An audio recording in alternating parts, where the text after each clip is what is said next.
Oy, Jan! Yung utang mong 500, bigay mo na! Anong utang? Wala akong utang. Por! Oh! Si Jan ayaw magbayad ng utang niya. Eh, magkano ba yung utang niya? 500 lang, ayaw pa niya aminin. May kasulatan ba kayo? Wala, Por. Verbal lang. Tara, singilin natin. Oy, Jan, yung utang mong 5K kay Lay, bigay mo na. Anong 5K? 500 lang yun eh! O, Kitam? Lay, anong baon mo? Gatos ng kalabaw, asin, tsaka tuyo. Eh, ikaw? Sinong kalabaw, tsaka kamatis. Sarap, no? Eh, ikaw, Por. Wala, busog ako. Speaking of kalabaw, meron akong kwento. O ano, Por? Merong kalabaw doon sa ilalim ng mangga. Nang biglang may nahulog na mangga sa tabi ng kalabaw. Nagulat yung kalabaw. Tumakbo. Oh. Ang tanong, bakit tumakbo yung kalabaw? Eh, syempre, nagulat yung kalabaw, kaya tumakbo. Di, mali. Eh ano? Kumuha ng bagoong.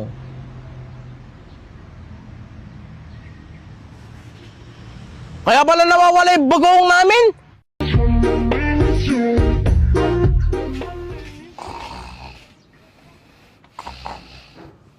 Dad, gising. Tatanong ko lang kung anong oras kita gigisingin.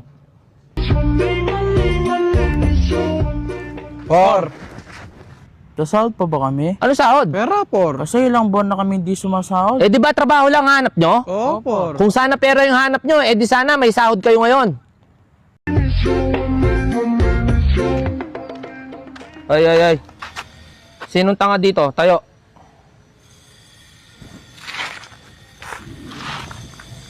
O, ba't kayo tumayo? Tanga ba kayo? Hindi, Por. Kawawa ka naman kasi, Por. Eh bakit naman? Ikaw lang kasi yung nakatayo, Por, eh.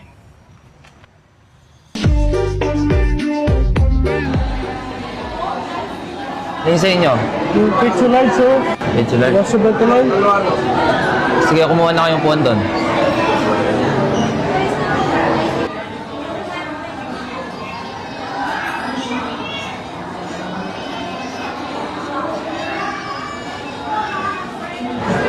Bakit kulang ng isa?